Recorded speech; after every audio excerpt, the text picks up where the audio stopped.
Sí, profesor, ¿dónde va a comprar esa Ya. vaina?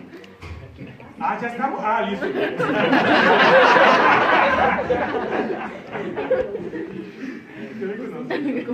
Bien, entonces, en primer lugar, muchas gracias por asistir hoy. Uno, porque es las 6 de la tarde, muchos de ustedes están cansados, otros se volaron y demás contingencias, y lo cual es muy bonito que hayan concebido que podemos compartir algo de estas nociones que tenemos de Adolf Hitler y el nacionalsocialismo. Para hacer este proceso tuvimos algunas ayudas, y entre ellas fue en primera instancia que nuestro señor decano nos ayudó. Eso es un muy buen punto porque él pudo haber dicho no, esto está por fuera de nuestra línea argumentativa del programa de economía, y dijo sí, háganlo. Entonces eso es un buen punto, y no es simplemente por ser lambón, ¿no? Es también porque sin él no se hubiera hecho este proceso. Otro proceso es lo que les voy a hablar en el día de hoy. Eso se llama Adolf Hitler y el nacionalsocialismo. Análisis historiográfico a través de la imagen. Ese es nuestro lindo y precioso título. ¿Y cómo nace esta idea? Hace 2 meses estuve en otra universidad, que no lo voy a decir porque si no me pueden demandar, y observé que algunos profesores de esa institución hacían conferencias de los cursos que ellos impartían. Uno, en una forma de ampliar los conceptos y categorías del curso. 2, en una forma de relajarse los profesores. Y 3, como una especie de ampliar el auditorio y sobre todo como una especie también como de mercadeo, si se puede decir eso. Entre esas, por ejemplo, vi una lectiva que se llama Pablo Emilio Escobar Gaviria. Y es de una carrera parecida a administración de empresas, ¿cierto?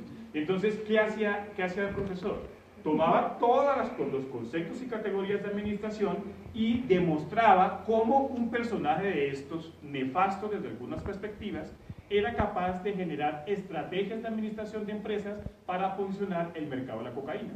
Y eso también que hacía, que los estudiantes les llamaba la atención. Porque si usted ve Pablo Emilio Escobar Gaviria, lo primero que se le acude en la mente es bombas, drogas. Uy, eso va a ser una chimba de clase, ¿cierto? Pero esa fue una estrategia del profesor. Otra que vi, por ejemplo, era mecatrónica desde Iron Man. Bellísimo, es que miren la estrategia del profesor. ¿Qué era? A los ñoños, digo, a los señores estudiantes de ingeniería, que les gustan esos temas, muchos de ellos les gusta esa película. Entonces, ¿qué es lo que hacía? A través de lo que hacía el muñeco de Iron Man, cómo esos artefactos se podrían volver realidad. Y hacía todo un análisis desde ese proceso, supremamente brillante, ¿no? Es decir, es ampliar el discurso que usted tiene de una relación de poder de profesor y estudiante, sino es un personaje que viene a hablar de algo que posiblemente a usted le llame la atención. Y que no necesariamente tiene que ser con toda la rigurosidad académica que uno profesa cuando está en este barco, ¿cierto? Entonces, eso por un lado. Entonces, ¿esto de qué proviene? Proviene específicamente de nuestro curso de Historia Económica. Y ahí comenzamos ya a hablar de unos derroteros. El primer derrotero que voy a hablar, es decir, desde qué bases voy a decir, es que el análisis que vamos a hacer es desde historia cultural, ¿cierto? Entonces hay que hacer una diferenciación. Desde el punto de vista de las ciencias sociales, y me remito al siglo XIX, existen escuelas, es decir, formas de interpretar el objeto de estudio. El objeto de estudio de la historia es el pasado en términos muy coloquiales, ¿cierto?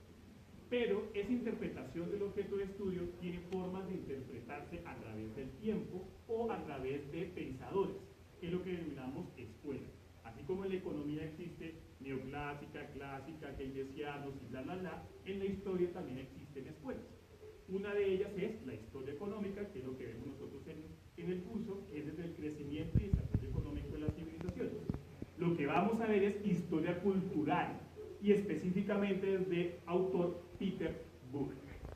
¿Listo? ¿Y qué es la historia cultural? Es capaz de interpretar el pasado desde las relaciones de la cultura. Entendía esto de las relaciones de los actores sociales, del nacionalismo, del patriotismo, del folclorismo, ¿cierto? Entonces, desde ese es mi primer derrotero. ¿Cuál es mi segundo derrotero? Friedrich Nietzsche, el filósofo Nietzsche tiene un libro que se llama Genealogía de la Moral. Y en ese libro le da palo a los conceptos de bueno y malo. Es decir, yo aquí no voy a escribir, esto era malo, oh, qué horrible. Yo no soy History Channel. Yo creo que tengamos muy claro. O sea, me va a leer listo. Y mi tercer derrotero, y es algo que estaba estudiando hace como un año, todavía no lo comprendo bien, pero este va a ser como mi primer ensayo, es que me voy a basar en algo que se llama la lógica pentavalente. Entonces, ¿qué es la lógica pentavalente? No es la lógica clásica. ¿Qué es la lógica clásica? Falso, verdadero, que es aristotélica. No. La pentavalente tiene tres formas de generar la lógica: falso, verdadero y suprimo el juicio. Eso lo voy a hacer yo. Bueno, voy a tratarlo. Ustedes tratarán de ver. Entonces, primero, historia cultural. 2, postulados de Nietzsche frente a lo bueno y lo malo. Y 3, lógica pentavalente, supresión del juicio. ¿Listo? Bien. ¿Y cómo lo vamos a desarrollar? A punta de imágenes. Si se dieron cuenta, el título decía análisis de lo historiográfico. ¿Qué quiere decir historiografía? La historiografía es la disciplina que analiza las escuelas de la historia. Es decir, que éstas sean epistemológicamente y genosológicamente coherentes con el objeto de estudio que es el pasado. ¿Listo? Ya entendimos los derroteros de donde voy. Entonces, a medida que yo vaya pasando las diapositivas, comenzaré a hablar de esas imágenes teniendo como derrotero esos tres procesos. Pero al mismo tiempo no nos vamos a reducir esto, porque algo que es hermoso del conocimiento es que el conocimiento no es disciplinario. ¿A qué me refiero con eso? Yo no solamente lo voy a analizar en la perspectiva económica o política, sino que voy a tratar de analizarlo en un todo, lo cual es llamativo. Suponiendo que llegue a ese punto, ¿no? Ese es uno de mis punticos, pero todavía falta mucho para eso. Entonces, desde el punto de vista de la presentación, soy Dustin Tagisin Gómez Rodríguez, docente asociado en la Facultad de Ciencias Económicas y Administrativas del programa de Economía. Muy bien. Listo, continuamos. Primero, bases del nacionalsocialismo. Esos personajes que se ven ahí son filósofos. Pero antes de que lleguemos a ese punto, hay que tener, digamos, unos puntos neurálgicos. Lo primero, Adolf Hitler no es simplemente un político, es un mesías. ¿Y mesías de qué? De la raza. Muchos de los discursos que dice Adolf, y que los vamos a tratar de analizar en este proceso, no es que se los inventó él en 1939 cuando llegó al poder. Son construcciones que han tenido muchísimos sectores de lo que hoy conocemos de Alemania. Lo que podríamos decir que hizo fue que tomó este pedazo, este pedazo, este pedazo y los construyó a través de su oratoria y a través también de una coyuntura que existía en Alemania a principios del siglo XX. Entonces, eso es lo primero, es un mesías, ¿cierto? Y de ahí viene la categoría de a Führer, que Führer en español no tiene traducción. Lo más parecido sería mesías, pero también tendría una especie como de líder. O sea, es como al mismo tiempo las dos cosas y por eso en español no tenemos esta traducción. ¿Listo? Por eso dice de a Führer. Lo segundo, más del 90% de la población alemana apoyaba a Adolf Hitler. Lo digamos muy claro. Eran muy pocos los disidentes. Y cuando digo disidentes se puede decir que son reducidos con los dedos. ¿Por qué? Porque si yo estoy en la inmunda, ya les voy a explicar por qué digo eso, y llega un señor que me dice que tú eres lo mejor, ¿a quién no le gusta que le digan que es lo mejor? Ah, bueno, eso hay que tenerlo muy claro, muy pero muy claro. Otra cosa es, Adolf Hitler, cuando inicia el partido, que ya les voy a explicar eso, otra cosa es cuando llega al poder y otra cosa es cuando llega a la Segunda Guerra Mundial el 1 de septiembre de 1939. Digamos que a medida que va el tiempo se va radicalizando el discurso. ¿Listo? Y eso también hay que tenerlo muy en cuenta. Entonces, primero, el concepto de nación, desde el punto de vista histórico, uno lo ve en personajes como Bergson. ¿Y Bergson qué decía? Que la nación son las características que tiene un determinado territorio, que tiene unas determinadas personas y que los unen esas características. El idioma, la historia común, los límites de su frontera. Entre los países que habían construido esa idea, antes del siglo XIX, que es cuando se inventan las naciones, fue lo que hoy conocemos como Alemania. Por eso, el Estado que inventa Adolf Hitler, que se llama Das Dritte Reich, que significa el cuarto Estado, ¿cierto?, es porque antes había habido un tercero, un segundo y un primero.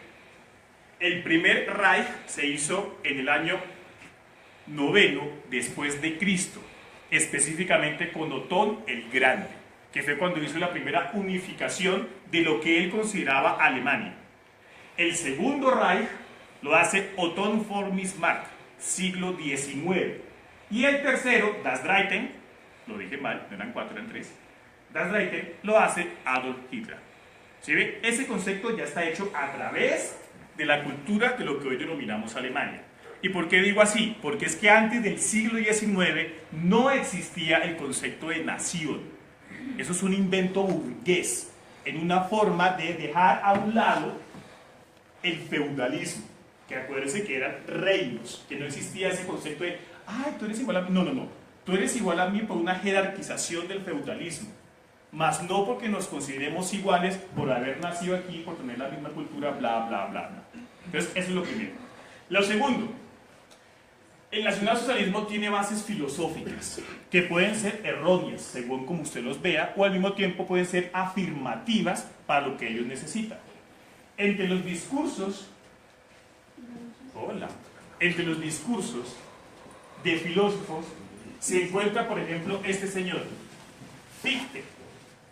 Fichte fue un filósofo del siglo XIX alemán y él escribió un libro que se llamaba Discurso a las Juventudes Alemanas. Lo hizo específicamente cuando las tropas napoleónicas llegaron a Berlín, ¿cierto?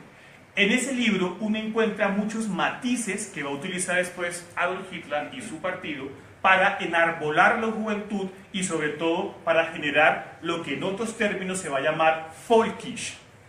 Völkisch significa la compenetración entre la tierra, la nación y la raza. Ese libro de Fichte, que es bastante llamativo para los que les llame la atención, es una reivindicación de que usted es un alemán, usted está siendo dominado por Napoleón. Es hora que nos unamos en contra del invasor y sobre todo que pregonemos que los alemanes somos diferentes. Que eso se va a ver, después les voy a mostrar las banderas, en una parte que dice Erwache Deutschland. Erwache en alemán significa despertar, despierta Alemania, que va a ser el eslogan del Partido Nacional Socialista para llegar al poder en 1933. Fichte, desde el punto de vista de la filosofía, es un idealista, y es un idealista subjetivo. Su frase total es Ich bin ich, que significa yo soy yo.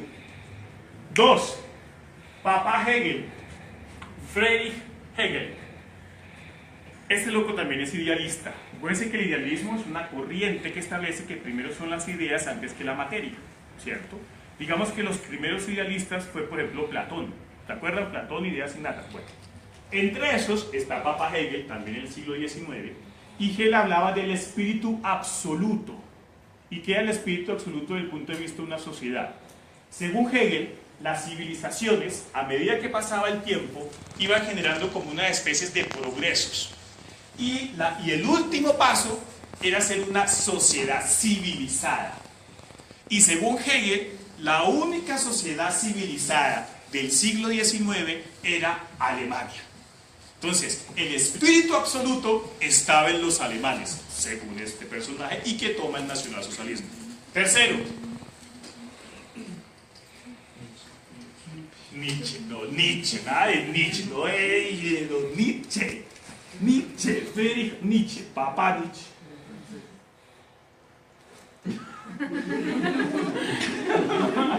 Nietzsche, por ejemplo, va a tener unas categorías que los van a utilizar los socialistas. Por ejemplo, él va a hablar de los Übermensch y de los Untermensch. Übermensch significa superhombre y Untermensch significa inferiores. De igual manera, Nietzsche va a hablar de la bestia rubia, que esta bestia rubia está por encima de la moral de los esclavos, y la moral de los esclavos es los cristianos, ¿cierto? Ese punto lo van a tomar también ellos. Si se dan cuenta, el nacionalsocialismo hasta ahora es un compendio de retazos. No es que cogieran profundamente, sino que tomaban lo que era conveniente para solidificar su sustento.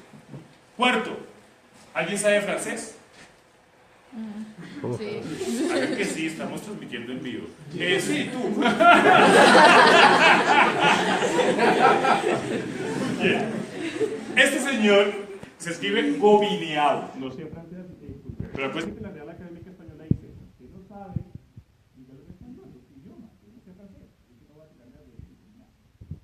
Gobineau, en el siglo, inicios del siglo XX, utilizó la teoría del darwinismo y la volvió social. Igual que otro autor que se llama Spencer, que era el socialdarwinismo. Era la idea de que los más, Micho, que los que se podían mantener eran los más fuertes. Y eso lo englobaba hacia sociedades. Entonces, ¿qué decía? Que habría sociedades que se podían mantener en la civilización y otras que inevitablemente serían eliminadas. Así de sencillo. ¿Listo? Bien, prosigamos. Otra. El que está bajito acá y ve allá se llama Heidegger, padre del existencialismo alemán. Heidegger es uno de los pioneros del existencialismo y su libro cumbre es El ser y la nada. Yo he intentado leerlo y ya voy como en la cuarta vez y no he podido entender nada. Pero discípulos de él, desde el punto de vista de su línea argumentativa, como Sartre, no sé francés, Camus o Søren Kierkegaard de Dinamarca, establecen relaciones en que es necesario superar el discurso del cristianismo en términos muy generales. Pero para lo que me interesa acá es que este señor fue uno de los grandes también promotores de la palabra de Führer. Hay un libro, hay un escrito que él hizo en 1914 que habla de la necesidad de un Führer que llegara a posicionar el proceso, muy relacionado con lo que decía Fichte en su libro de Discurso de las Juventudes Alemanas. Heidegger es muy importante, uno porque es el padre del existencialismo y se puede decir que es como lo último que hizo Alemania en filosofía. Fue rector de una universidad que es la Universidad de Friburgo hasta 1934. Y de 1934 a 1945 siempre pagó su membresía del Partido Nacional Socialista. Entonces, algo que decía Heidegger es que ese Führer no se iba por la razón ni tampoco por lo irracional, sino que ese Führer era una concatenación con el pueblo, ¿no? Por eso volvemos lo mismo, el Mesías. El Mesías. 2. Este señor es Alfred Rosenberg y escribió un libro que se llama El mito del siglo XX. Era el filósofo oficial del partido. ¿Y qué le establece él? Que el mito del siglo XX es la raza. Y ahí comenzamos a hablar de discursos llamativos de la raza. Según los nacionalsocialistas, habían pruebas de por qué ellos eran superiores a los demás. Una de ellas que viene del hitlerismo esotérico. Esa es una derivación que la crearon los chilenos, entre los mejores autores a mi juicio sería Serrano. Y el hitlerismo esotérico es volver a Adolf Hitler el Mesías desde el punto de vista subjetivo y sobre todo idealista. Entonces, ¿ellos qué van a decir? Uno, que los alemanes no provenían de los Homo sapiens sapiens, como venimos tú y yo, sino que ellos venían de los neandertales. Esa es una. La segunda, del hitlerismo esotérico, que hace muchísimos millones de años existía Atlántida. que es el mito de Platón, ¿cierto? Y que en esa Atlántida vivían unos semidioses. Esos semidioses, a pasar del tiempo, comenzaron a interactuar con los humanos y de ahí salieron las razas inferiores. Pero los únicos que mantenían todavía la raza de esos dioses, porque no se habían mezclado, eran los alemanes. ¿Listo? Por eso, ¿qué era un alemán según el nacionalsocialismo? Era una persona rubia, porque el color amarillo del pelo significaba los rayos del sol, los ojos azules porque significaban el cielo, o los ojos verdes porque significaban los bosques alemanes, de una contextura fuerte porque eran designados de los semidioses de antaño, blancos porque significaba la pureza y con el perfil griego, es decir, la nariz respingada, esos pómulos guácala y esto así subidito, ¿no? Ese era el ario perfecto. Ahora, desde el punto de vista histórico, existe la hipótesis de los arios indoeuropeos, que fueron unas tribus que se puede decir que nacieron en la parte de la India y de la India se fueron acorralando a través de grandes civilizaciones. Porque ellos también, ¿qué decían? Las grandes civilizaciones fueron hechos por arios y cuando estaban solamente de arios florecieron, se mezclaron y se hundieron. Y uno de sus ejemplos es que Nefertiti, que fue una emperatriz de los egipcios, tenía los ojos azules, que Jerjes de los persas tenía los ojos verdes. En consecuencia, eran los arios los que habían hecho civilización, pero cuando se fueron mezclando con las razas inferiores, con los Untermensch, salieron los bacilos, que es el término que utilizan, o el virus, que ellos llaman los judíos, que ya vamos a hablar después de eso. Lo otro es esto. Los nacionalsocialistas también se van a basar en el fascismo italiano. ¿Qué es el fascismo? El fascismo es una ideología que va en contraposición con el socialismo y que nace después de la Primera Guerra Mundial. Su jefe es el Duce, que es Benito Mussolini, ¿cierto? Fascismo viene de facies. Esto es una facie, que era un símbolo del Imperio Romano. Ismo, que significa doctrina. Según ellos, son militares, añoran el pasado, es decir, cuando existía el Imperio Romano, abogan por el militarismo y por el nacionalismo como el patriotismo extremo. Recuerden que una cosa es el nacionalismo y otra cosa es el patriotismo. El nacionalismo, como se lo expliqué antes, las características y demás. El patriotismo son los símbolos, ¿cierto? Entonces, el himno, la bandera, el escudo. ¿Bien? Bien. Bien. Y por excelencia, Charles Darwin. Solo los más fuertes deben de sobrevivir, lo cual está mal interpretado. Porque acuérdense que lo que decía la teoría de las especies era, no es el más fuerte, no es el más inteligente, es el que es capaz de adaptarse. Ellos tomaron fue el más fuerte. Bien, prosigamos. Más simbolitos lindos. Dos, esa es la estampilla que les ponen a los judíos después en la Segunda Guerra Mundial. Y hay varias hipótesis de por qué el antisemitismo. Antisemitismo quiere decir en contra de los semitas. Los semitas son tribus originarias que se pueden denominar los musulmanes, los judíos y todos que vengan por ese ladito oscurito, ¿cierto? Sin embargo, si lo vemos por ese lado, sin embargo, hay varias hipótesis. Una, después de la Primera Guerra Mundial, Alemania generó la mayor hiperinflación que ha existido en toda la historia, ¿cierto? Uno, porque cuando perdieron la Primera Guerra Mundial, los alemanes tuvieron que indemnizar a los que ganaron la Primera Guerra Mundial. ¿Eso qué quería decir? Emitir dinero para poder pagar esas deudas. Eso generó una hiperinflación que usted podía comprar un pan hoy en 100 millones de marcos, y no le estoy mintiendo, y al otro día costaba 200 millones de marcos. Así, con términos de ese estilo, ¿sí? De las pocas diásporas que les fue bien después de la Primera Guerra Mundial fueron a los judíos.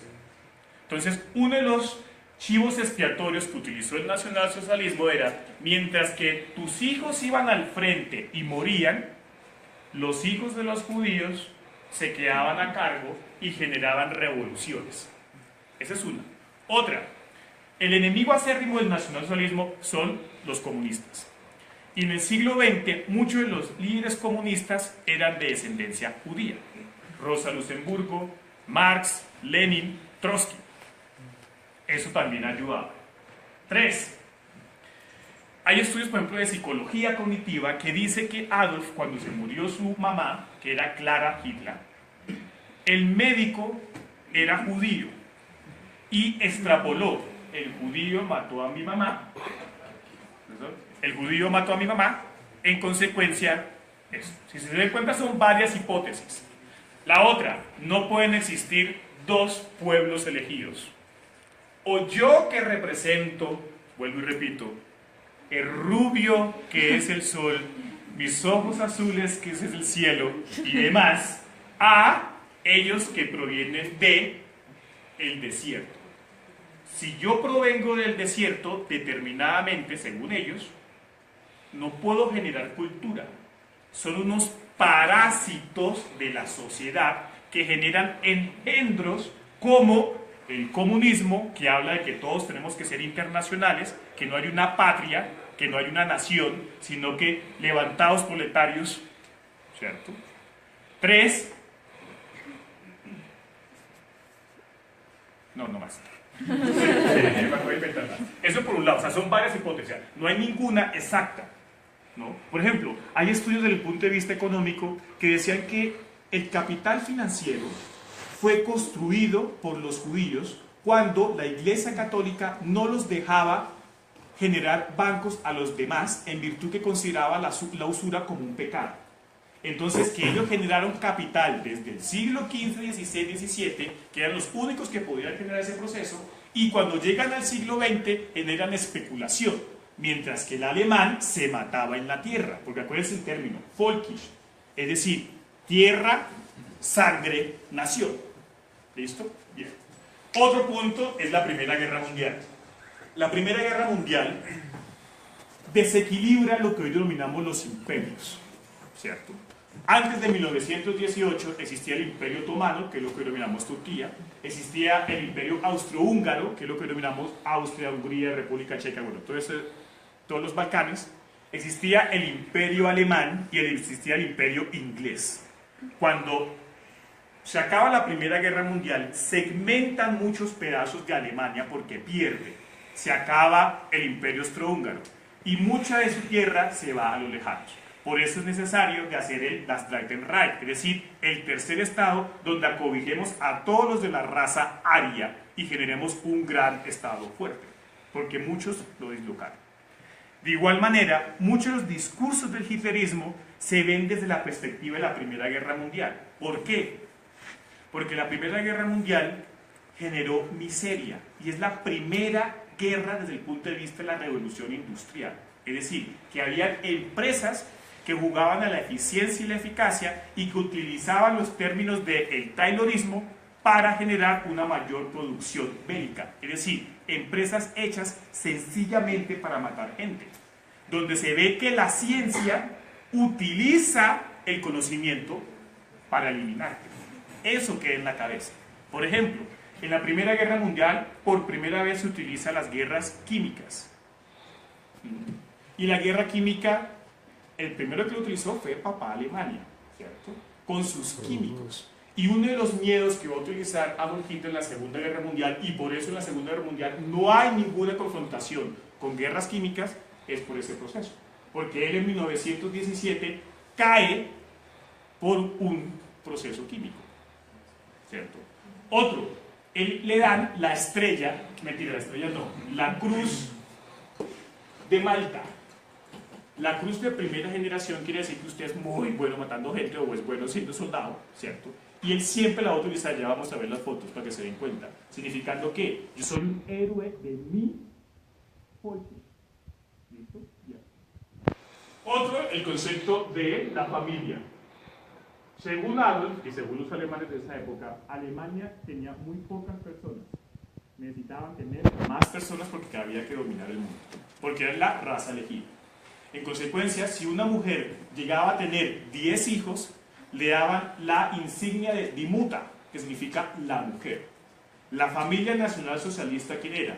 Ambos con estirpe que se mostraba que eran arios y que hicieran lo más que pudieran hijos rubios, de ojos azules y verdes.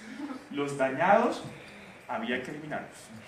¿Que eso de dónde lo toman? De los espartanos. Acuérdense que los espartanos, cuando salía un niño con problemas, lo tiraban por un montecito. Eso es varios siglos atrás. Aquí que se inventaron y lo volvieron ciencia, eutanasia. Esa es buenísima. Y otra que hacían era, iban a lugares donde había personas locas e increíblemente morían. Porque supuestamente necesitaban era un cuerpo y una raza superior, la cual estuviera pura. Pura. Si es pura, no puede aceptar la homosexualidad. Porque la homosexualidad no genera procreación. Por fuera. ¿Cierto? Y tampoco que tuvieran relaciones con otras razas. ¿Por qué? Porque se volvía inferior lo que llegaba. Entre más puro usted fuera, supuestamente tenía más la sangre de los semidioses. Son cosas divertidas, ¿ya? 3. Este es Richard Wagner. Richard Wagner es un compositor de ópera alemán. ¿Y por qué es importante el nacionalsocialismo? Uno, porque muchas de las formas y concentraciones que hacen ellos alarde son desde la perspectiva operática. 2. Wagner era vegetariano, igual que Adolf, y radicalmente antisemita. Decía que los judíos estaban contaminando la cultura alemana. ¿Cierto? ¿Cierto? Y sus óperas son discursos de los nórdicos, es decir, del rubio, ojos azules y demás. Usted ve cada una de ellas, Parsifal, Tristan und Isolde, Die meisten Singen von Nuremberg, y todos van desde una perspectiva de el raza alta, ¿no? Si a alguien le interesa la ópera, es buenísimo tenerlo. Otro de los Edwards de papá Adolf es este man. Él es Federico el Grande. Y Federico el Grande, muchas de sus ideas, que estuvo en una guerra contra Suecia, Inglaterra, Francia y demás, va a hacer lo mismo Adolf Hitler en la Segunda Guerra Mundial, cuando le va a declarar la guerra a Estados Unidos y va a tener un frente con Estados Unidos, con Rusia, con Inglaterra. Al final, Federico el Grande hace un diálogo, que es lo que va a tratar de hacer Adolf al final del 44, cuando ya está en la mala, que es emulando lo que hizo Federico. Entonces, en la Cancillería del Reich estaba un retrato de Federico el Grande y de Richard Wagner. La Cancillería era el lugar donde estaba el poder nacionalsocialista, sí, en Berlín, que es la capital, ¿no? ¿Saben dónde queda Berlín, no? Bueno, sí, listo. Adolf Hitler, hasta ahora hicimos las bases, ni siquiera hemos hablado del partido como tal. Solo bases hasta ahora. Bien. Eso era. Solo son las bases, eso que resumí todo lo que más pude. Eso que ven ahí es el estandarte. ¿Qué es el estandarte? Cada vez que pasaba el Mercedes de él, tenía este estandarte. Era como el símbolo desde el punto de vista de la bandera, ¿no? Entonces, si se dan cuenta, y ya voy a explicar eso un poquito más adelante, está la esvástica, ¿no? La águila imperial romana, que también la voy a explicar, y el oro enfatizando la brillantez estética. Ya lo explico, no se preocupen, no se llenen de oro. Bien, prosigamos. Hola compañeros, ¿cómo están? Pero toma agüita porque ya estoy babeando. Bien. El NSDAP en alemán se dice Die Nationalsozialistische Deutsche Arbeiterpartei. Bonito, bonito. Bien, ¿qué significa eso? Y ahí comenzamos ya a superar errores de History Channel. Uno, ellos nunca se llamaban a sí mismos nazis. Eso está mal dicho. La palabra nazi es un invento de los que ganaron la Segunda Guerra Mundial. Cuando hablaban cualquiera de ellos, siempre decían Ich bin Nationalsozialist, es decir, yo soy un nacionalsocialista o nacionalsocialista, punto. ¿De dónde viene la palabra nazi? Lo que hicieron los que ganaron la Segunda Guerra Mundial fue tomar esta, na, y la segunda, sí. Y en alemán se pronunciaría Nazi, porque la Z es un Z, ¿no? No, nazi, no, eso está supremamente dado, ¿bien? Entonces, lo primero, no vamos a volver a utilizar esa palabra. ¿Por qué? Porque una de las formas en que uno supera los false cognitives, es decir, los prejuicios y preconceptos que adquirió, es desequilibrando la ignorancia. Y no podemos repetir lo que dice History Channel, porque eso no es historia, eso es narración. Y si se dan cuenta, tienen los discursos de bueno, malo, falso, verdadero. Si usted quiere aprender algo de historia, tiene que tratar de suprimir esos puntos. No estoy hablando de objetividad, eso no existe. Estoy hablando es de la capacidad de grados de libertad. Es decir, grados de poder entender desde otras dinámicas. Bien, primero. Segundo, todos estos personajes son gente bastante llamativa, ¿no? Entre otras las bases del nacionalsocialismo, y se me olvidó este pedazo, ya se los paso, está ese dibujito que dice ahí. Eso es una secta que se llama Thule. Se podría decir que esa secta va a ser la base instrumental que va a formar después el Partido Nacional Socialista Alemán. Aquí muchos de los lugartenientes de Adolf Hitler, como Hess Rudolf, que va a ser el secretario del partido y que va a morir en 1982 trágicamente en una prisión, van a estar ideólogos antisemitas. Y si se dan cuenta cómo es la esvástica, año 1919, es decir, un año después de la Primera Guerra Mundial, la espada de Excalibur, porque ese es otro concepto. El nacionalsocialismo, como es un proceso, también tomó puntos y se vuelve base. Ejemplo, ahorita les voy a hablar de unos que se llaman la SS, la Schutzstaffel, que son las escuadras de protección. Las escuadras de protección vestían de color negro, porque el negro significa la pureza, es el impoluto, ¿cierto? Pero los primeros que se vestían de color negro fueron unas sectas cristianas del siglo XIV que se llamaban los cátaros y albigenses, que se creían puros.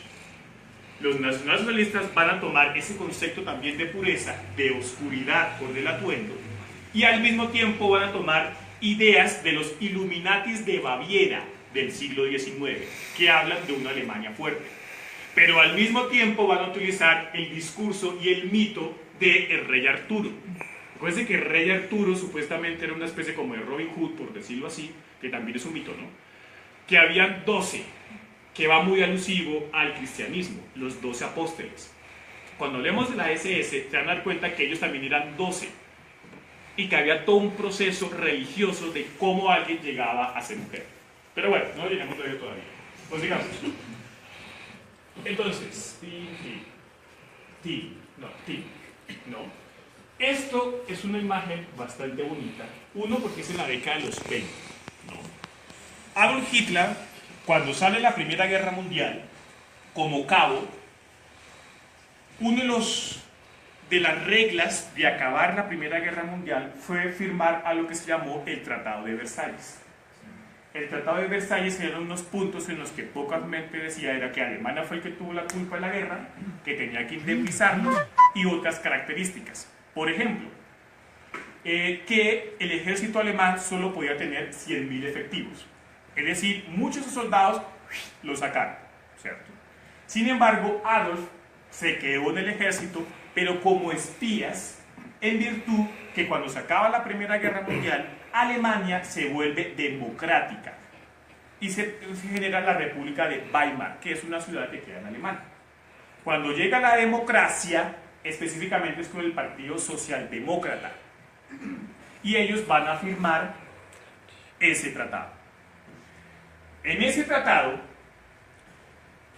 es uno de los puntos también neurálgicos del nacionalsocialismo, porque va a decir que la democracia es un invento de los judíos para que los alemanes paguen las deudas que esos socialdemócratas firmaron en el Tratado de Versalles, y que el Tratado de Versalles le quitó el poder militar como naval del ejército. Porque otra cosa de la construcción teórica de lo que es Alemania es que en el Segundo Reich con Otto von Bismarck, un estado que fue el que dominó todo el proceso, se llamaba Prusia.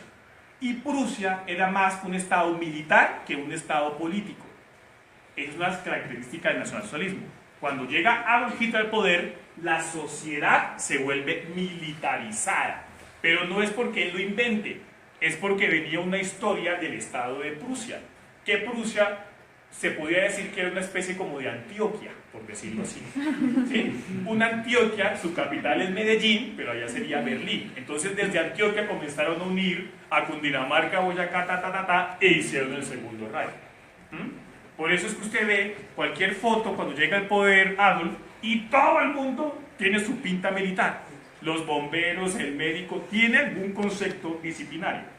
Bien, entonces, Adolf, que eso es una de sus reuniones, si se dan cuenta, primero está la esvástica, el segundo punto está NSDAP, Nationalsozialistische Deutsche Arbeiterpartei.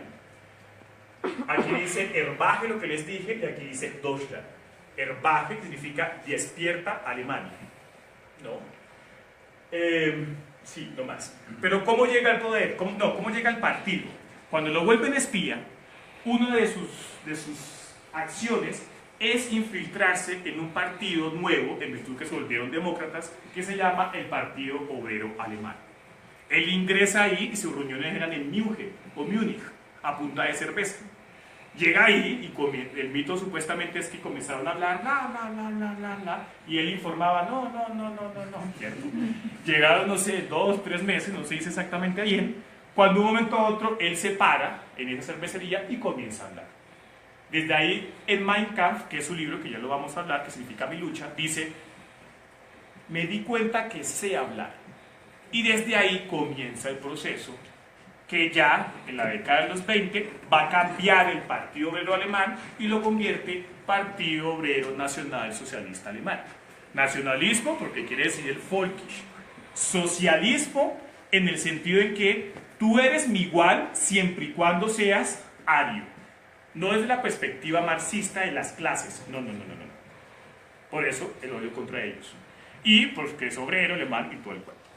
¿Listo? Bien. Muchos de los que están ahí, por ejemplo, van a ser lugartenientes mucho más fuertes. Este se llama Heinrich Himmler, que es el jefe de la CSS, ya voy a hablar. Este es Strasser, que lo van a eliminar en la purga de 1934, no se preocupen. Y por aquí está Alfred Rosenberg. El resto son elementos. Gente chévere. Bien. Prosigamos. Si se dan cuenta, Adolf Hitler siempre está en el centro. ¿Por qué está en el centro? Porque yo soy el Führer. ¿Cierto? Y el Führer se inventa algo que se llama Führerprinzip, que eso se va a llamar el derecho nacional socialista y que se va a hacer en 1936 con las leyes de Nuremberg. ¿Y qué significa el Führerprinzip? Lo que yo diga es verdad. Y el resto, acá. Así de sencillo. ¿Listo? Siempre está en el centro, siempre está en el centro, siempre está en el centro. Bien, prosigamos. Esos son ya, pues, acuérdense que no voy a hablar de la Segunda Guerra Mundial, específicamente voy a llegar hasta el año 1939, no más. Eso va a ser para la siguiente conferencia, si usted está de acuerdo y viene y nos escucha. Eso es la Wehrmacht, que son los soldados. Entonces, símbolos. Primero, la bandera. ¿Qué es la bandera? Eso es toda una iconografía curiosa. La bandera, primero, es la esvástica. Ese símbolo se llama esvástica. ¿Listo? La esvástica, todas las culturas la han tenido, sin excepción. Pero después de la Segunda Guerra Mundial se satanizó. Entonces, si usted ve a alguien con la esvástica, ese es nazi, ese es nazi. No. Todas las culturas. Es más, hasta los chichas tienen la esvástica. Y la prueba contundente de eso es que si usted tiene en este momento un billete de 10.000 donde sale Policarpa, en la parte derecha hay una esvástica. Fíjense, aparente que tienen 10.000 pesos. No está en dinero, por favor. Sí, vea, permítame el billete de 10. No se lo voy a robar. Mírenlo bien. Miren. Esto es una esvástica. Esto es una esvástica. Todas las culturas. Y dependiendo de la cultura, significa, por ejemplo, paz, amor, los 4 elementos de la naturaleza, fuego, tierra, aire, ¿cierto? Que supuestamente si está así significa el mal, ese es el discurso de los que ganaron la Segunda Guerra Mundial, pero si está volteada significa el bien, o es la rotación de la tierra como dicen los budistas. Pero, ¿qué decía Adolfito, que fue el que se inventó eso? Adolf dice lo siguiente: la esvástica es el símbolo del ario en contraposición y la fuerza de las razas inferiores. Y está en negro. ¿Por qué? Porque significa impoluto. Luego tiene un círculo blanco, que significa la raza blanca, y luego la bandera roja. 1, porque se da la sangre de los mártires, y 2, porque va en contra del color de la bandera de los comunistas. Para los que se acuerden, existía la Unión de Repúblicas Socialistas Soviéticas, ¿cierto?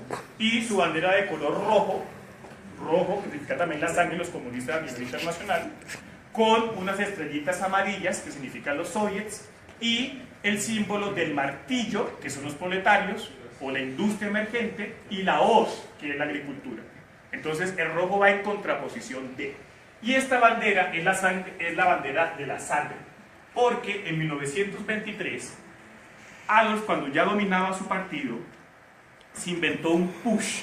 Un push en español significa golpe de Estado, que fue en el estado de Baviera, exactamente en Múnich. ¿Sí?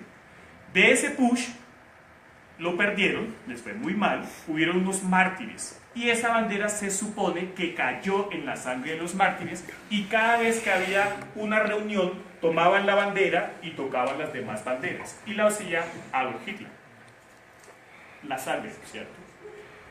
Lo importante de ese push es que lo mandan a una fortaleza que es la de Landsberg. Supuestamente tenía que pagar 12 años de cárcel, solo pagó 7 meses, y en esos 7 meses hizo el libro Cumbre de él, que en primer momento se llamó 4 años y medio en contra de la idiotez y la ignorancia, y su editor lo redujo y se llamó Mi lucha, Mein Kampf, que es la base del nacionalsocialismo. ¿Listo? Bien. 2. El águila imperial romana. Acuérdense que el imperio romano, y como lo he dicho algunas veces en clase, muchas de las relaciones que usted tiene es desde la perspectiva de los romanos. ¿Qué significaba el águila?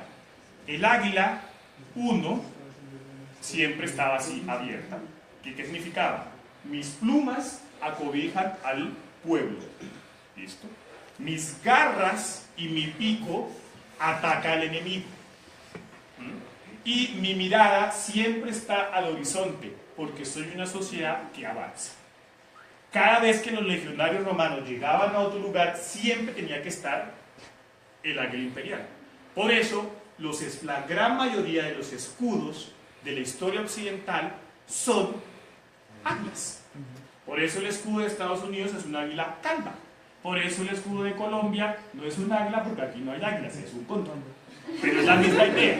¿Se dan cuenta? Es así, es un problema. Usted ve, por ejemplo, el símbolo, el escudo de los señores bogotanos y está, pues por aquí está, vean, porque eso proviene de ellos. Acuérdense que nosotros fuimos dominados por los señores españoles, los españoles fueron dominados por el Imperio Romano. Bien, el águila. 3, la posición. ¿Esto qué significa? Bien, esto viene del Imperio Romano. Era la forma como se saludaba al pionero del Imperio Romano, que es César, Julio César. Entonces, sus soldados y su gente lo saludaba diciendo Ave César, que sería algo así como salve al gran emperador. Por ejemplo, es que el Imperio Romano como tal nace con Augusto. Julio hace una construcción, era el saludo. Así se saludan los fascistas en Italia. Pero Adolf Hitler le pone un toquecito. ¿Y cuál es el toquecito? Primero, Adolf, desde el hitlerismo esotérico, el plexo está hacia arriba, porque no hay nadie superior a mí. Mis subalternos me miran así. Y el otro saludo era la copa de Apolo, que significa sabiduría. Pero él lo entendía como yo soy de Afiura.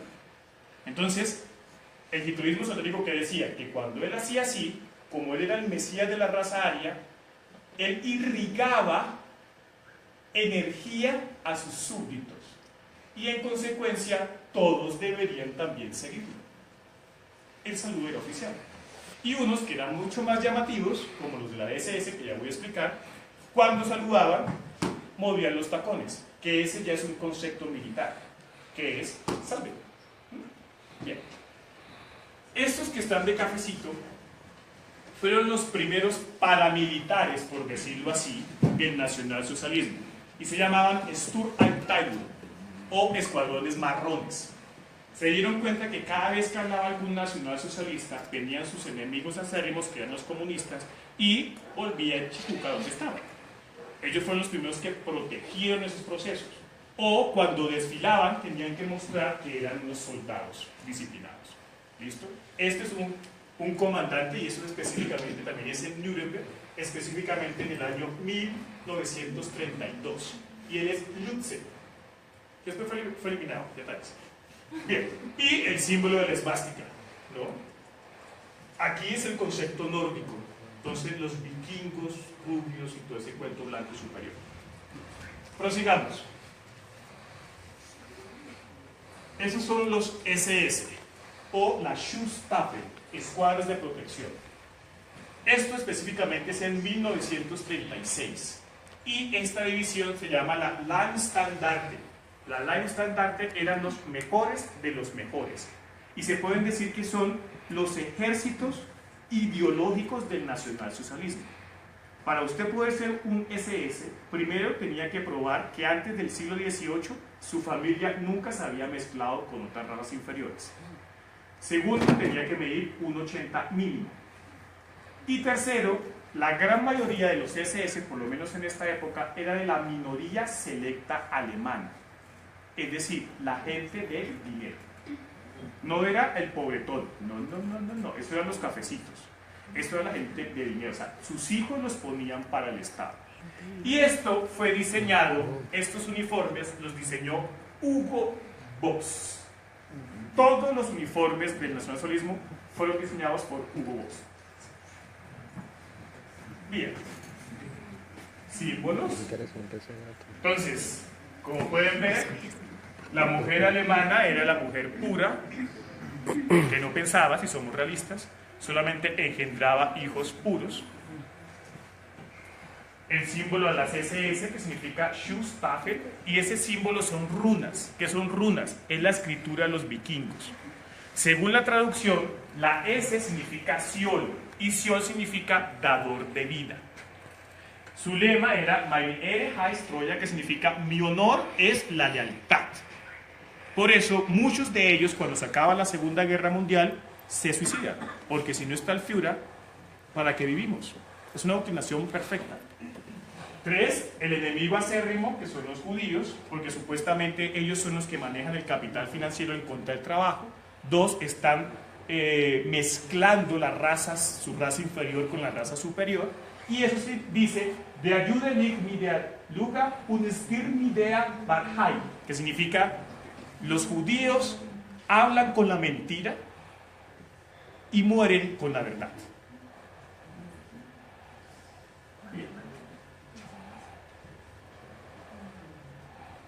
Eso es cuando llega 1933 y llega al poder Adolf. Esto es una concentración de los policías diciendo, estamos contigo. Imágenes. Este es en el Reichstag. El Reichstag es como decir el Congreso, por decirlo así. Fue totalmente eliminado en la Segunda Guerra Mundial.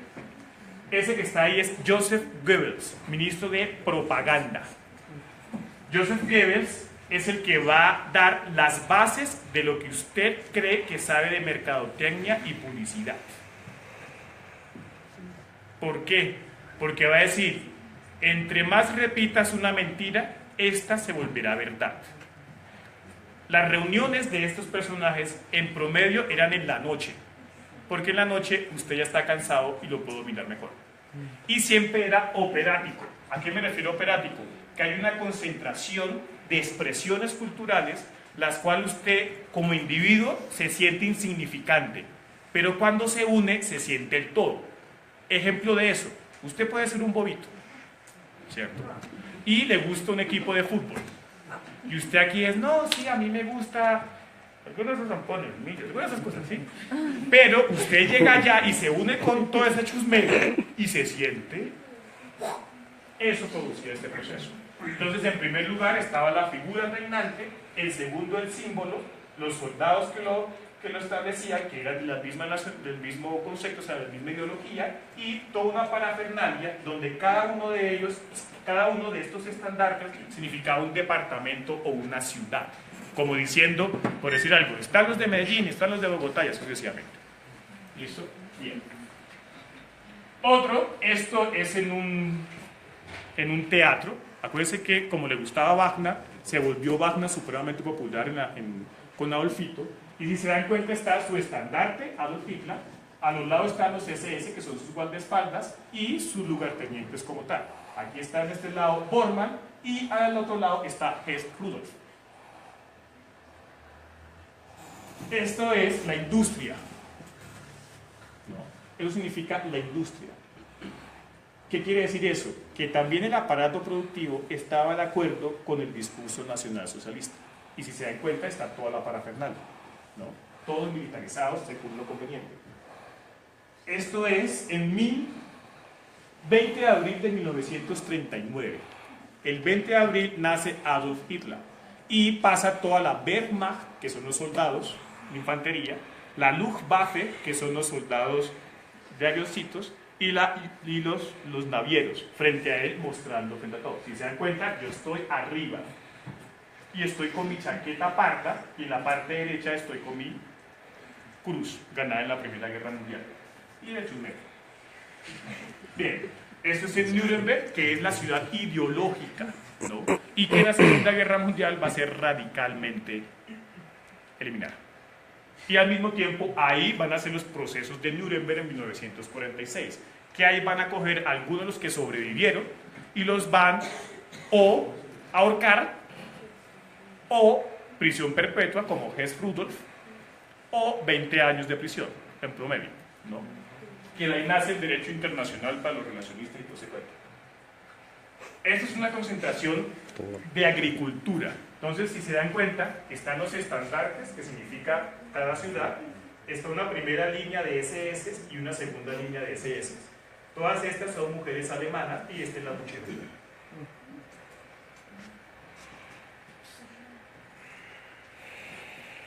Henry Porsche, creador del Porsche, porque se pronuncia Porsche, no Porsche, es alemán, Porsche, punto. Sí, no. Bien. Él inventó el Porsche para la minoría selecta, pero a cargo de Adolf se inventó el Volkswagen. El Volkswagen significa carro del pueblo, ¿cierto?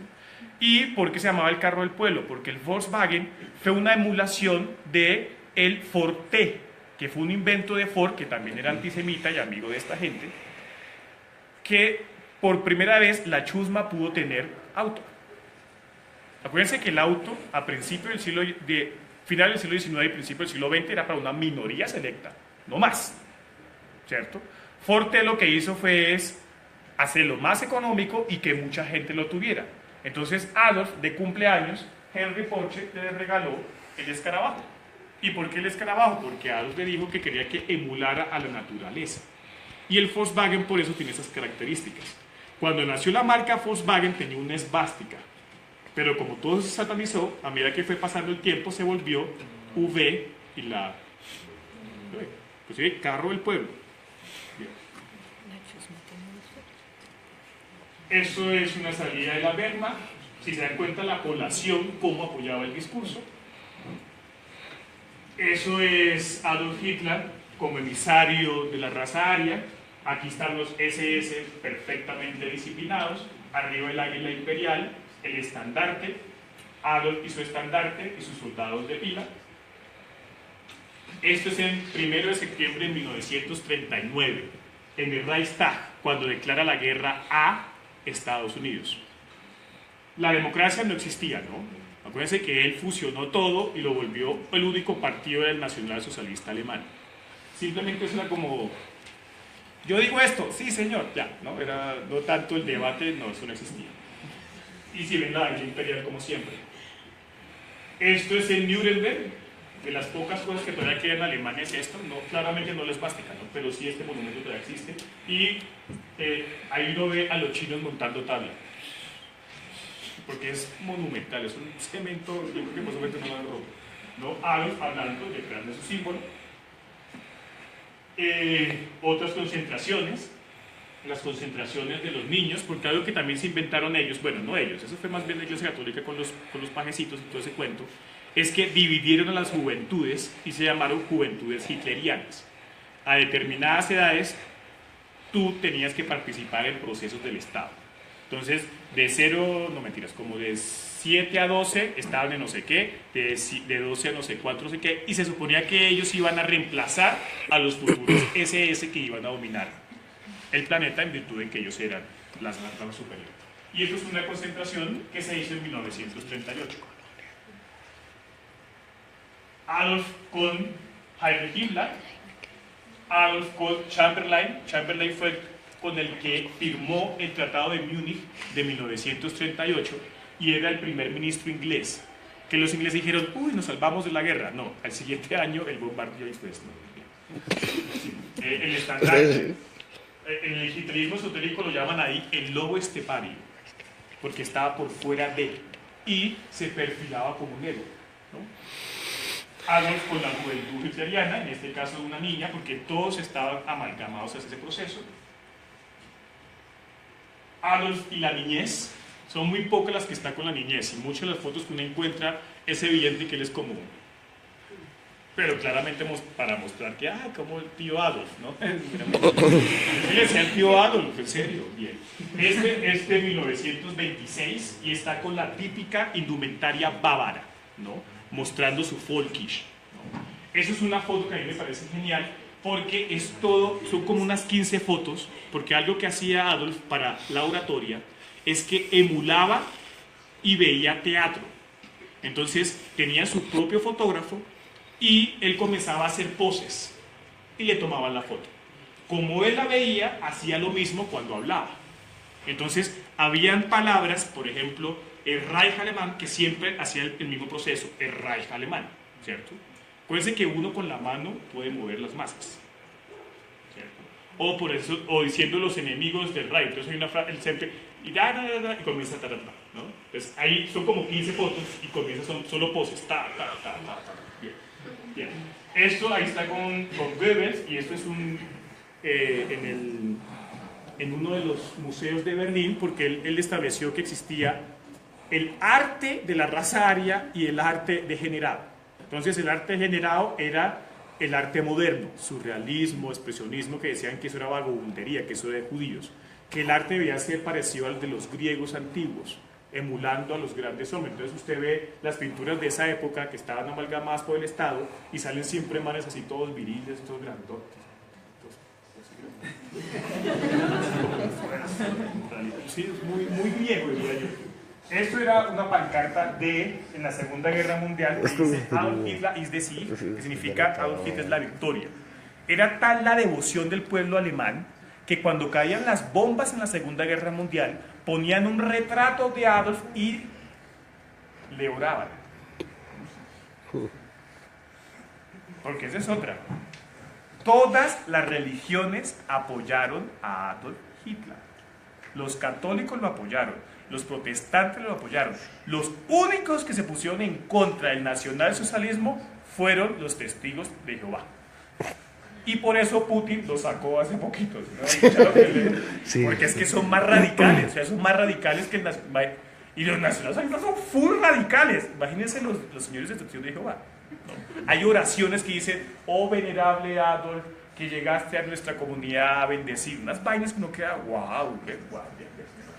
Ese es Göring, el ministro del aire y plenipotenciario, un tipo bastante llamativo. Este Goebbels es bastante llamativo y lo veremos en la siguiente charla, porque Goebbels tiene 7 hijos y todos los 7 hijos comienzan con A. Y le decían tío Adolf.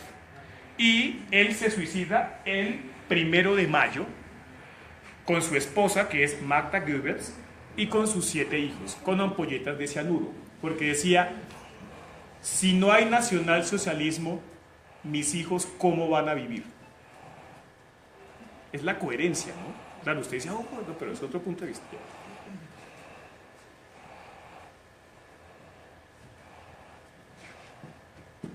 Adolf con su chamarra, Adolf con un juventud hitleriana, exactamente es un Yarkov, que es como entre los 7 y 12 años, y ella es Eva Braun, la esposa de Adolf.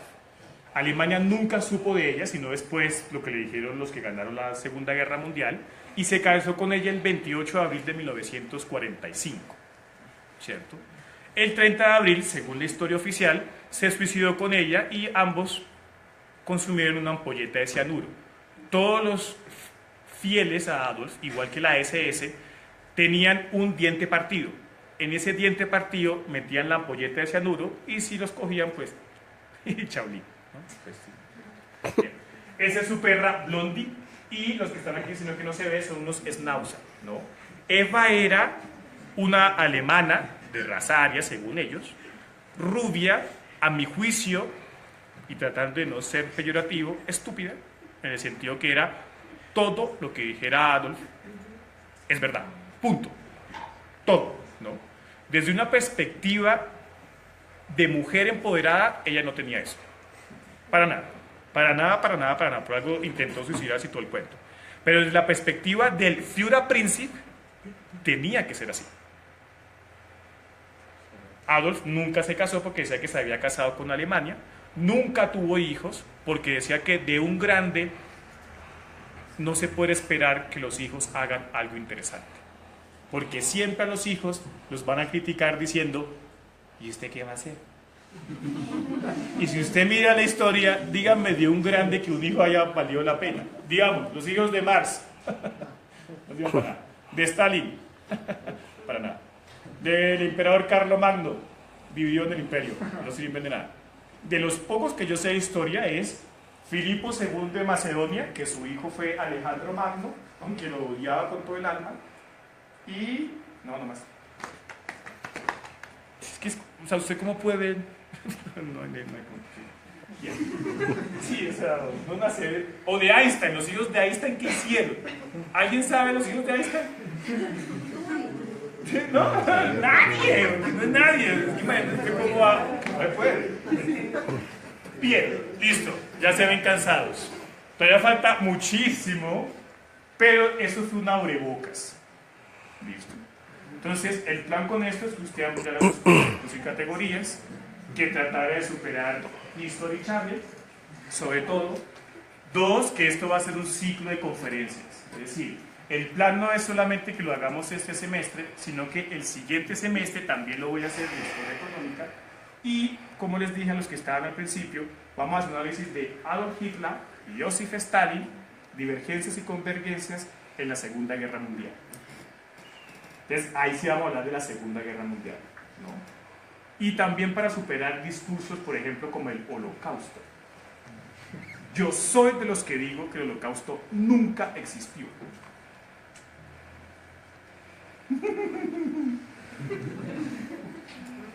Que eso es un invento judío. Eso lo veremos en la siguiente conferencia. Porque puede ser que esté inventado. Sí. Dime, no me están escribiendo.